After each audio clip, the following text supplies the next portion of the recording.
So how do you stand out in a crowded niche or topic on YouTube? You know, the reality is that pretty much every, not just YouTube channel category, but pretty much every industry is oversaturated. Does that mean that it's too late to start or that it's impossible to break through? The answer is no, if you have this key, and that is branding and positioning. And in this episode, you're going to be learning about the power of branding and positioning that will result in building a raving fan base faster than most can, how to actually position yourself so people come to you and you don't have to be chasing after subscribers or followers or customers, how to actually be memorable where most people are creating content that is forgettable, how to attract A players when you're ready to build a team, and how to actually create a business and a YouTube channel that markets itself without you having to sustain the momentum. I know that seemed like a lot of promises, but that is all possible when you really dial in your branding and your positioning, and that's what we're covering today on the Think Media Podcast. Are you ready to start your video podcast this year? Well, I am so excited then to tell you about today's episode sponsor, Riverside FM. Riverside is the leading podcast and video recording platform you can use to conduct your video podcast or interviews. Gary Vee and Mark Zuckerberg recently used Riverside to conduct their interview, and it looked so good because it's a web-based software that records your files locally on each device and then uploads them automatically to the cloud. Using something like Zoom, no matter the mic or the camera you use, it's going to reduce the quality. But what's so cool about Riverside is that it maintains the high audio and video recording quality because the files are uncompressed and independent of internet connection. There's definitely a reason why over 70,000 people use Riverside. And if you want to try Riverside FM for free, you can go to recordwiththink.com. Welcome back to the Think Media Podcast. My name is Sean Cannell, and I'm super excited whether you're listening for the first time or whether you have been hanging out with us for weeks or months. Today's episode is super packed, and it's going to be very worth your time. Now, today we have a guest. He's been on the show before. His name is Peter Voogd, and he is an incredible friend. I love him because he's world-class in business, but also world-class in family, as a father, and just has a real passion for helping people get results. He wrote a book called 6 Months to Six Figures that has sold over 500,000 copies. That's gnarly. You know, our book, YouTube Secrets, has done well. It's around 80,000 copies, which is remarkable. They say if you write a book that sells 5,000 copies, you've broke most records. And so I'm like, 80 is pretty good. 500,000? Peter, what the heck, bro? And he recently just released a new book called 7 Rules to 7 Figures. He's been recognized by Entrepreneur.com, Forbes, and he's crushed it in a lot of different industries. Rental properties, got over 20 rental properties. He's rose to the top of the industry in direct selling. And today he's really helping people on stages. He speaks on all kinds of stages around the world. He's got an academy. And of course, through books, through his mixtapes, through his podcast, he does a lot of different things, YouTube as well. And so Peter is just a great person to be learning from. And today he's going to be breaking down some of his branding secrets that will absolutely help you get more results when it comes to actually taking your YouTube channel brand, your overall business brand, and your overall positioning to the next level. Branding secrets for breaking through a crowded industry. We're back with Peter Voogd, the author of 7 Rules to 7 Figures. And we're going to be talking about, man, how do you stand out as almost every industry, every niche on YouTube, every topic, every category is so crowded?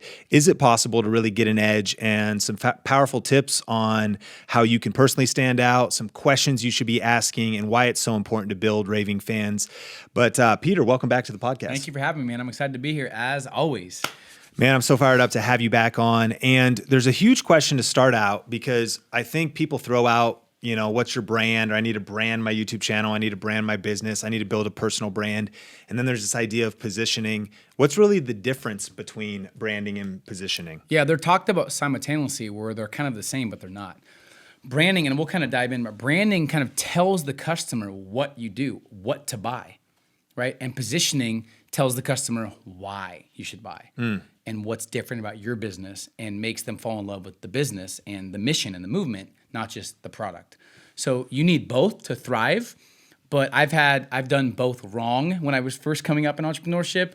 And I feel like when I nailed those two, there's nothing that made a bigger difference on my overall success is branding and positioning. So that's the difference, simply put. And how'd you do them wrong when you were coming up? Well, first, so when I first transitioned to entrepreneurship, I wanted to be a speaker and I wanted to get on people's podcasts. I wanted to get featured. I wanted to build my name and I wanted to grow my following. I would reach out to everybody. I'd reach out to all the big publications. I'd reach out to all the big podcasts. I would literally, Sean, tell people I'll speak for free. I'd say I'll speak for free if you give me a chance. Crickets. I could not get booked anywhere. Once I started positioning myself, got results in the industry, and did some of the things I talk about in there, I couldn't keep people from wanting to book me to speak. So it went, Forbes reached out, Entrepreneur Magazine reached out. I got paid to speak everywhere. I went to Dubai, Tokyo. So the difference between not understanding positioning and understanding it is an absolute game changer. So my mistake was I wasn't positioned. I didn't think positioning mattered. I just thought because I wanted to be an entrepreneur and I had some content, people would reach out to me and book me on their podcast. And if I reached out, they'd say yes, but that's not the case. So you have to be well positioned. You have to understand that the number one thing is mastering your craft. You got to be good at what you do. Yeah, that's so powerful. Reading from the book here, it says branding is primarily about the image of a business, whereas positioning is responsible for the perception of the brand experience. It involves appealing to a target demographic on an emotional level and claiming a reputation or position within its respective market. So expound on that. This is really about planting your flag, maybe identifying who else is in the market, and then, huge key, like Sally Hogshead says, different is better than better. So you're knowing who else is in the market, and then how is it that you are different, right?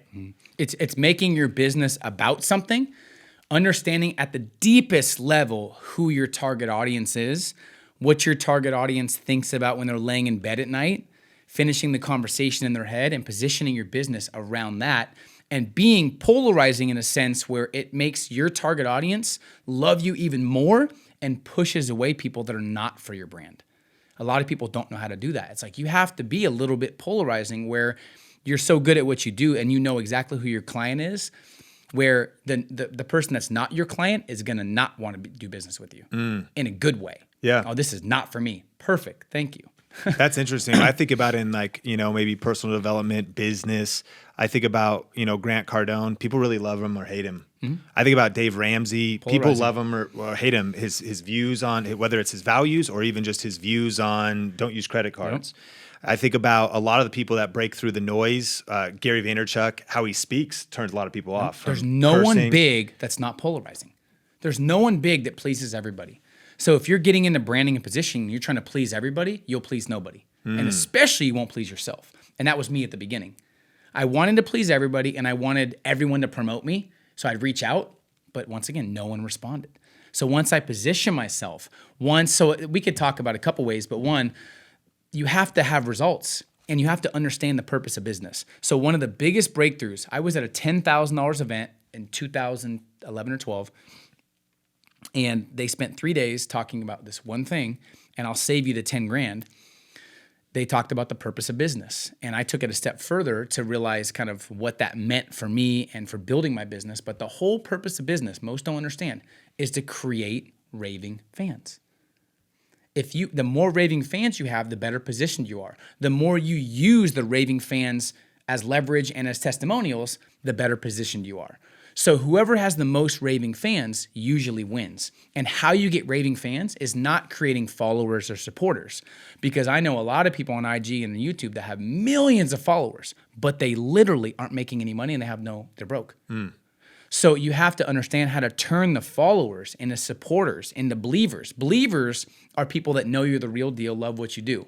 But they still won't buy anything or maybe support you until you turn them into raving fans. So turning them into supporters, to believers, the only way to turn someone into a raving fan is to get them a result. That's it. So they lost 5 pounds because of you. They built 100 new subscribers on their YouTube because of your video. The reason you have so many raving fans, I'll tell you from experience and I tell you from knowing you and watching your channel, the main reason you guys have millions of people that follow you is you get people actual results. That's it. So people are just confused, like, how do I position myself?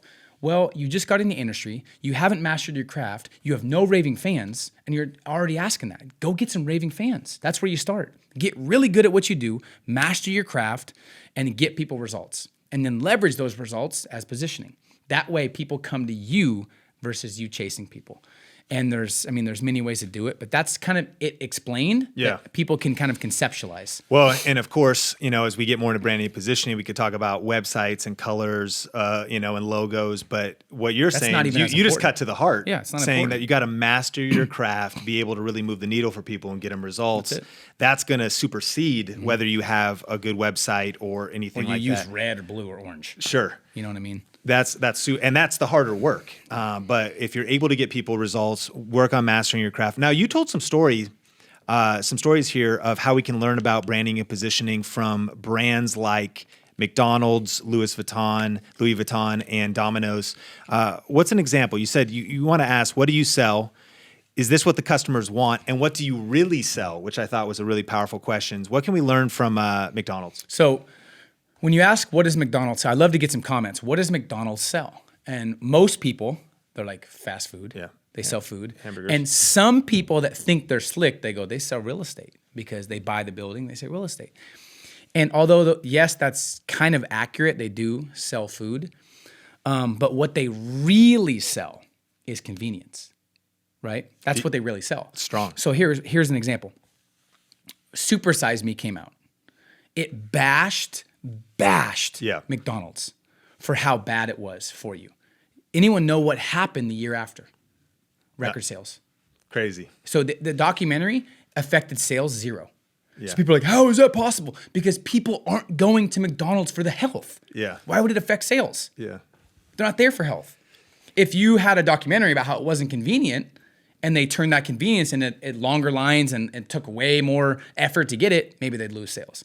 But if they understand they sell convenience, which the CEO and the marketing team understands that, when that documentary came out, they're like, whatever. Doesn't matter. Does that make sense? So Yeah. People don't know what they really sell. If you understood what you really sell and experience, that's a huge key. So Louis Vuitton, same thing. What do they sell? Belts. No, they don't. Backpacks? They don't sell backpacks. What Louis Vuitton really sells is an emotional state. When I heard many times from sources, from articles, that Louis Vuitton material is the exact same as like Guess or Coach. Sure. Just 40 times more expensive, right? I've heard that. Yeah. So it's like people aren't buying because the material's better. Yep. They have an emotional state. They feel different when they walk around with Louis Vuitton. It's a fashion symbol. It's a statement in Hollywood and Beverly Hills and Malibu, right? So that's what they sell is an emotional state. That's literally the only thing they focus on. So if people understood what they sold, they can market to that demographic because it's easier to sell a $50,000 Rolex to the right customer than a $5 watch to the wrong customer. And most people in the marketplace right now, because it's so crowded, they're not selling to the right people, or they're undercharging because they're focused on the wrong people. And if you understand your target audience and exactly what they want, you can be at the premium of your market. Wow. That's so deep because Think Media Podcast, what do you really sell? Or what are people really watching your videos for? What are people really consuming your content for? It's crazy to think that, again, critics would say it's just a belt, but they haven't built that company. Mm-hmm. They're not reaching that market. And I remember I spoke at an event here in Vegas called Millionaire School, and the founder of the event was talking about, she goes, Louis Vuitton makes me feel different. Putting it on, you wouldn't even. And I was like, I actually personally don't. I'm not one of their customers. Sure, I don't really care. Either am I. You know, but I actually like seeing somebody that's like, man, this matters, and this is a brand that there's affinity there, and she's willing to, really invest in that brand, and they're reaching a market and they're crushing it. In fact, I think I just saw that they broke records. They've been breaking records through very hard financial times. Sales, yeah, yeah. Because if their belt is 400 and they make it 900, their meaning of their product is an emotional state. Yeah. It's not the price or the cost. and their market is so high dollar that it doesn't matter. Yeah. So it's like, it doesn't matter if their belt's $450 or $650. It's still going to sell the same. What do you really sell? I like that you mentioned Domino's. You sell. They built $1 billion pizza empire on the back of a powerful USP, a unique selling proposition. And again, where people would say, well, Domino's doesn't have the best pizza. Domino's, I could make better pizza. Well, I want to start a business that has better pizza, but you don't understand what they really sell. And here's the USP: fresh, hot pizza delivered in 30 minutes or less, guaranteed. What a sentence. That if you thought about, I'm trying to stand out on YouTube, and what if you delivered the same result another channel delivers, but your videos were always under 5 minutes to save people time? And you made a guarantee that I'm never going to waste your time, or that I'm always going to, then that becomes a USP on maybe the same thing, pizza. How many pizza places are there? Unlimited, right? And everyone's trying to compete, but that is a very fresh, unique. And then they put the Domino's next to college campuses strategy. on top of that. Yeah. Yeah. So kids are doing what they do, and they're like, oh, we need pizza. We need it fast. And we need it fast. Do you want the best? Of course not. No. Yeah. So it's like I they need know it what now. they sell. I need cheese. I need grease, but I need it now. I think the most powerful question you can ask as a business is like, what makes you different? So the number one question that I used to think about and obsess over that I think people should really understand is, why should I do business with you versus any and every other option I have out there? Why should I coach with you? Why should I take your school? Why should I watch your stuff? There's 4 billion pieces of content out there. Why should I watch yours? And you have to be able to answer that tactically and results focused, not be like, well, we're ethical. Yeah. USP should not include things you already should be doing. Sure. You know what I mean? So just knowing why you're different, you know what I mean? We know exactly why our academy is one of the top academies in the world for entrepreneurs because of our networking. We know why it's different. You know what I mean? I thought about what makes the book different. I thought about all these things before doing anything. So I think if people understood, okay, I have a marketing agency, what's going to make our marketing agency different? And why should people do business with us versus these 80 marketing agencies that are more expensive and cheaper than us? And then it's surveying the customer, asking them. They'll tell you. Customers are marketing geniuses. You're not. Smart. The likelihood of someone responding because you think they want something is obsolete in 2021 and 2022. So it's like, ask your customers. Almost everything we do, we ask our customers what they want and we deliver. And people are like, how are you selling out of your stuff? You're doing this and this. We just deliver what they say they want. A lot of people just don't want to do the due diligence, I think. It's just because it's not easy. That's super smart. And, you might be watching this and say, well, I don't have customers yet. And if you do, you already have subscribers, you already have viewers, you already have an email list. Survey. It's time to do a survey. Ask them what they want. We're about to do, or we probably by this time have already sent out our annual survey. But the other option you have to do, you can go read other people's comments because most of your competitors are not even actually probably looking at their comments. You go on their channel, their videos, and see what is the unmet pain point that person's saying. You took too long to get to the point. I wish you would cover this product versus this product next and tell me insight about this. Oh, this is the video you should make next. They might not get around to making that. You are able to survey actual market demand even with people commenting on your competitors' videos if you're just starting. Well, I want to get into just a couple tactical things as we land the plane. And one of them is this. If I've mastered my craft and I'm ready to start building my brand and I want to get into building my website, figuring out the specific branding and positioning details, you recommend a strategy of doing your due diligence and kind of this idea of like success leaves clues. Like, why go reinvent the wheel when you could go look at maybe some of the other people in your industry? Expand on that. Yeah, well, I even give people scripts on how to reach out to people and get advice from them what they could do better. So I'm just a big fan of not doing like not reinventing the wheel, but more like what's already working in your industry. Look at your competitors and make things even better. The drive-through from McDonald's came from a bank. One of the managers went to a bank and they're like, oh, the bank's so convenient with the drive-through. Let's use this at McDonald's. It's the number one reason why they succeed now is the drive-through. I rarely ever go to a McDonald's and it's not a full drive-through. I don't eat that myself, but people love it because the drive-through. So they got their idea from an outside perspective of another industry. So if you're thinking about what to do, think about what other industries are doing that are relevant that could make something easier for your customers. If you reduce pain, if you reduce suffering, if you make someone feel better, if you solve a problem they care about, it's the start of everything. So more than those questions, Sean, about like how they should start a website, if they just obsess about solving the customer's problem, everything else is secondary. Because I've seen websites that aren't amazing, but they're doing millions in sales. And I've seen perfect websites that they spend 50 grand on a website and they have no traffic. Yeah. So I think it's a mix of both. Understanding your brand, making it about something, looking at other industries and other people in your field that are crushing it and taking some things you like, connecting with them, asking them what they do differently. Most people are actually willing to help. Yeah. And then mixing that with becoming obsessed with what the customer wants. Mixing those two together. So and it'll work itself out if you focus on the raving fans. So you could do some research and say who are the top 5 to 10 successful people in your industry, maybe in an adjacent industry. So it might not be a YouTube channel, but maybe it's somebody like, I remember, Nerd Fitness is an interesting brand. They're not really crushing it on YouTube, but they're crushing it as a movement. And the idea was geeks, gamers, and people that are kind of in that getting in shape. And it's actually kind of a community of people that are sometimes out of shape. And so they like Spider-Man workouts, Superman's workouts. Different. And they built this whole, and even the brand, Nerd Fitness, really strong brand. But they weren't on YouTube really. But nevertheless, I was like, oh man, this name, this positioning, what they're doing. And that was one of the brands I studied as we were doing our brand research. So it doesn't even have to necessarily be a YouTube channel that you're getting the insights from. And so tactically, go out and look at some businesses, some brands, some YouTube channels, pull elements. But at the end of the day, you want to bring it back to solving problems. And you're saying if you master your craft, you get people a result, then the movement's going to take on a life of its own. And specifically, you wrote down this crazy list that says, if you can help 1 million people, so here's a test for you for your YouTube channel. Can you help 1 million people or even 1,000 true fans? Can you help 1,000 raving fans? Can you help people feel better when they watch your videos? You wrote, number 2, can you help if you solve a problem? What's a problem you're solving on your YouTube channel? Number 3, if they get educated, are they learning something from your YouTube channel? Number 4, look better. This is huge on YouTube. Health, nutrition, clothing, makeup. Does your YouTube channel fall in that category? Number 5, feel secure. Housing, safety, health, preppers, preparedness.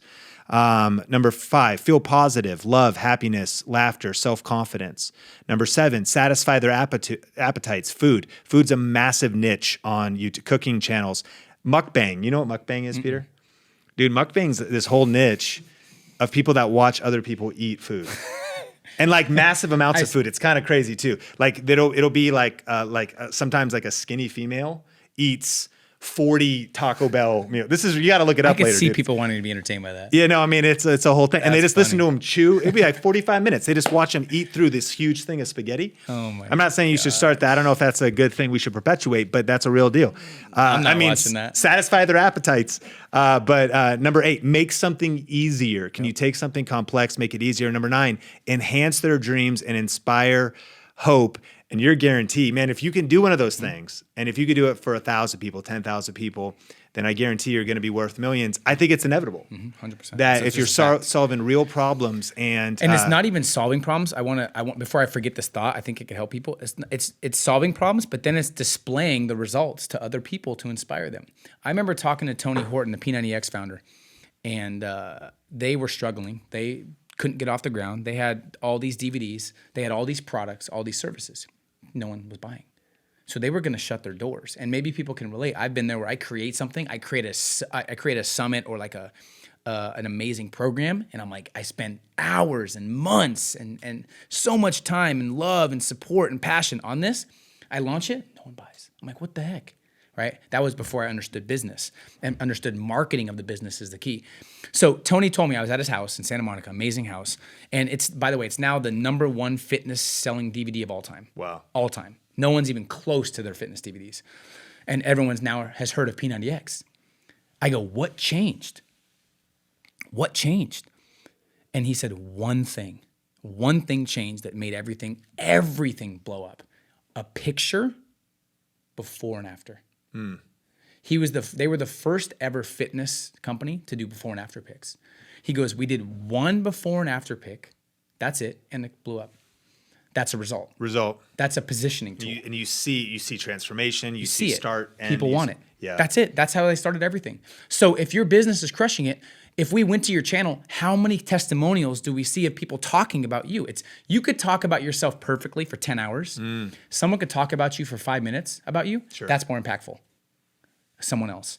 So that's why we've really been focused on testimonials. We have a lot now, which we're proud of, but that's just such a great positioning tool. If you aren't sure where to go with your business, just start helping people get results and put them online. People will reach out to you. That's powerful. more important than just the branding. So that's kind of why I want to share that, because people can relate, because I've done that where I've created something and I had crickets. Now I realize I have to get results, you know what I mean? And share people's experience with our product. Speaking of testimonials, the book is 7 Rules to 7 Figures, and it's been endorsed by Grant Cardone, Patrick Bet-David from Valuetainment, who I think he's got the best entrepreneur channel on YouTube. Besides yours. Yeah. I mean, he's one of my favorites too. Yeah, so he's a little bit bigger, and he focuses way more on business. And he's interviewing mobsters, and you're not. Yeah, I know. We don't have the mobsters yet. But he said what makes Peter special is that he's won at a young age, and he will openly share his strategies with the world. Entrepreneur Magazine, Robert Kiyosaki, Forbes Magazine, and the book's already impacting a lot of people and making waves. So highly recommend checking out the book. There's a whole execution plan at the end of every chapter, and the branding and positioning chapter goes even deeper. Hopefully got some nuggets out of this episode, but the whole book is packed with value. So check out the book. Of course, show notes and links in all the descriptions or on Apple and Spotify show notes. And then, of course, connect with Peter on the socials as well. Peter Voogd. Thank you, man. I appreciate you. I don't know about you, but I'm ready to level up my branding and my positioning. And here's what we need to do next on the Think Media podcast today. First, I highly recommend checking out Peter's book. What I love about it is there's no fluff, and there's execution plans at the end of every chapter. So if you want to dig deeper on some nuanced tactics of not just leveling up your branding and your positioning, but so much valuable content that will help you build a high profit business. I understand this new book is 7 Rules to 7 Figures, and you may just be getting started on your side hustle. You may be, 5 figures. You may be trying to get to 6 or multiple 6. Of course, when you start thinking like a millionaire or start thinking like a multi-million-dollar business and applying those principles, it'll help you grow faster. You know what I mean? That's one of the things I learned from Peter. It's like if you study billionaires and you learn some of their lessons, it'll help you get to your next financial target faster. Peter's built multiple different businesses and he's built teams. And so I think you'll love the contents of this book, and it'll help you move the needle, especially in this one topic of branding. So check out the show notes, and you can pick up a copy of that. Now, today's comment of the week comes from Create Blue Skies, and it says this: love the compassion to help others. The Think Media team really comes across as everyday people with genuine dedication to help others grow in the YouTube space, and really so much beyond that. Hey, I really appreciate those kind words. And actually, that really does summarize my heart and our team's heart. We want you to win.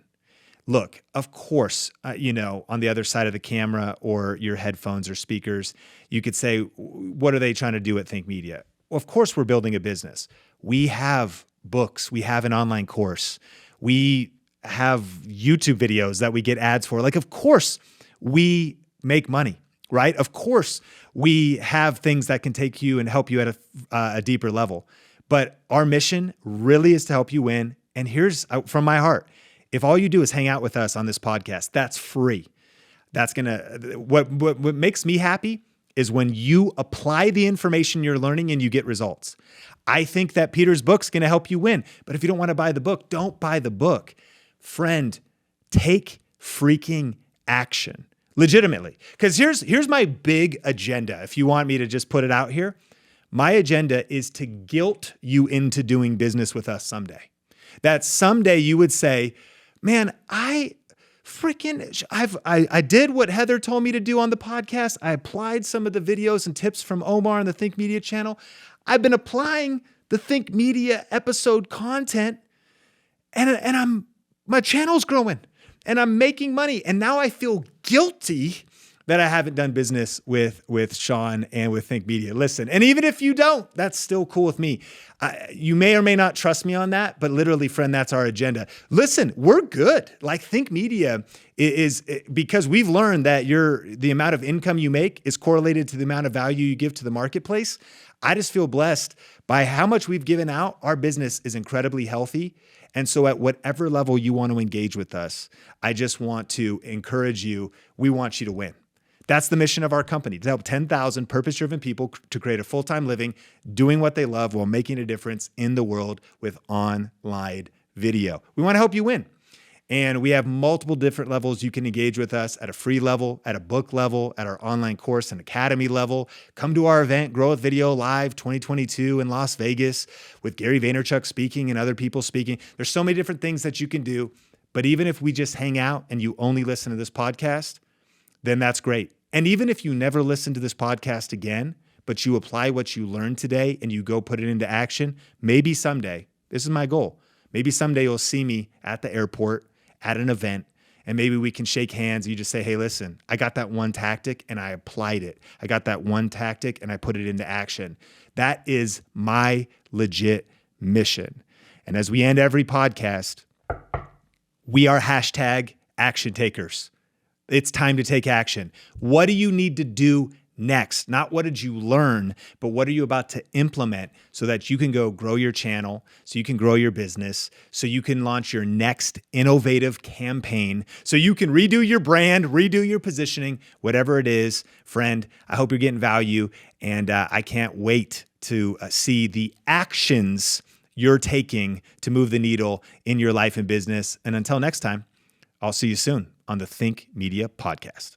Did you hear that Grow with Video Live 2022 is back in person? This is your opportunity to network with like-minded people just like you, to make friendships, to make business partnerships. This is your opportunity to get in the room. You can get your ticket now at growwithvideolive.com. They're going so fast, so make sure you get your ticket right now at growwithvideolive.com.